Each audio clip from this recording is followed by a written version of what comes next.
Hello everybody, Cub fan here. Just wanted to shoot a video before I leave tomorrow morning. I will be off the grid for the next 30 days as I have to report to Fort Polk, Louisiana. And so I'll be kind of off the grid. I won't have any internet access, so I won't have an opportunity to catch up on any videos or anything like that. So I will have to do it when I get home sometime in the middle of August. With that being said, I will be missing the National, which really bums me out. But duty calls, so I gotta go. But before I leave, I wanted to get out some tuber response videos. Some of my favorite tubers had some milestones they hit, so I wanted to give some shout outs and do that thing. So first off, Baseball Card Junkies TV, 2,000 subscribers. Not surprised at all.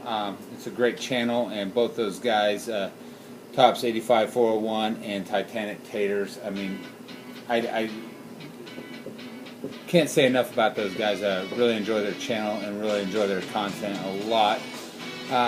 But they wanted to know what's the origin of your YouTube name, and also some rarities in your collection. Of course, my YouTube name, Cub Fan, that's kind of been my go-to for everything. My email, even on the Xbox, the PlayStation, that's kind of my call sign.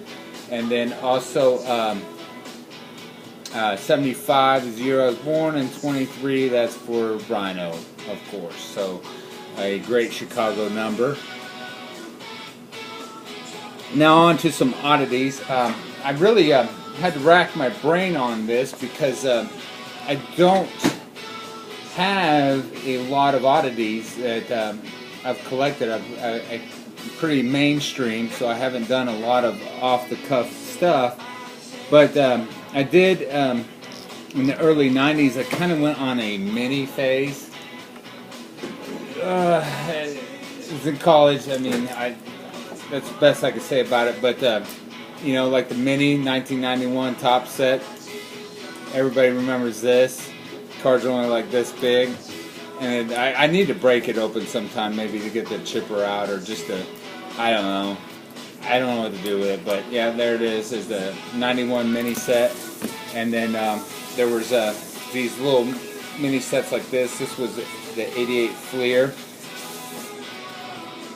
And I just, I don't know why I like them, but I did, and so I kind of collected a few of those. And I mean, they're not super rare or anything. Nothing from the 80s and 90s is super rare, but it's a little bit of an oddity. And I'm gonna steal a little bit of Dustin Bollinger's thunder here.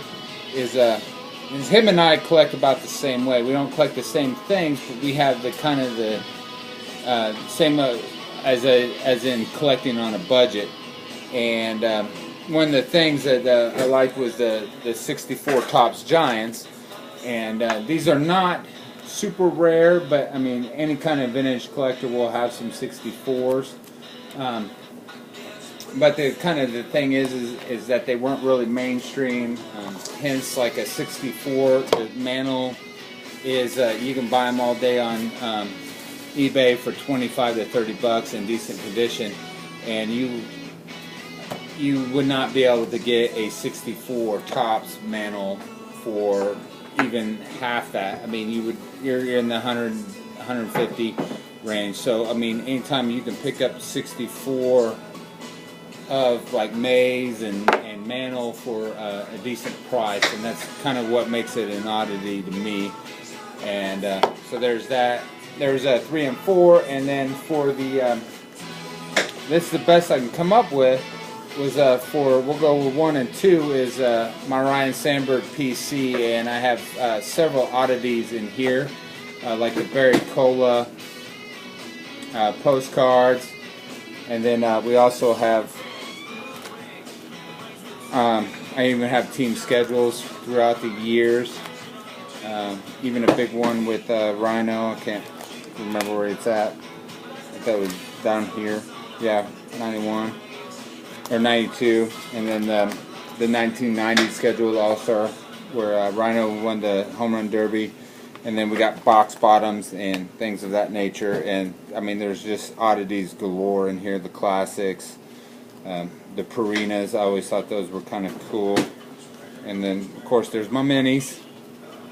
So there's 1 and 2. There's kind of my oddity collection. I'm not going to go through every single Sandberg, but there they are.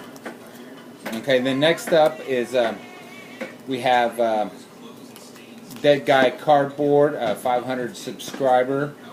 Congratulations, brother. I just stumbled on your channel a couple months ago, and really glad I did, because I really enjoy your content. But he asked what got you back into collecting, because that's assuming that, you know, we all started as kids, and this is kind of something that we probably got out of and then came back into as adults and fired up our passion. But in all honesty, the passion and the hobby never left me. I had lulls where, you know, I wasn't buying or I wasn't actively collecting, but I still always had my collection on me. Even my time in the Navy out in San Diego, I even took some of my collection with me to my first duty station, and you know, and I was still going to the shops and stuff like that. But the only difference between now and then is that now I believe, you know, I'm more focused on the hobby itself, and yeah, I'm more focused on what I want to do and where the direction my collection goes. So there's that. Once again, congratulations on 500 subscribers. It's a hell of a feat. And then last but not least is Silverjackify Joe. I just wanted to give you a shout out. Congratulations on 2,000. I feel like you should be at like 8 million by now. I don't know. But a great channel. First channel I started watching before I even created my own channel. So really look up to you and what you do on your channel, and I take a lot of inspiration from a lot of the videos that you put out with your lists and things of that nature. So I am not going to go jump in a pool or anything like that like you asked, but I just wanted to give you a shout out and tell you congratulations. So there it is. Congrats to Baseball Card Junkies TV on 2,000 subs, Dead Guy Cardboard 500 subs, and Joe Silverjackify 2,000 subs. Congrats to all, and I will see you guys in a month. Thanks for watching.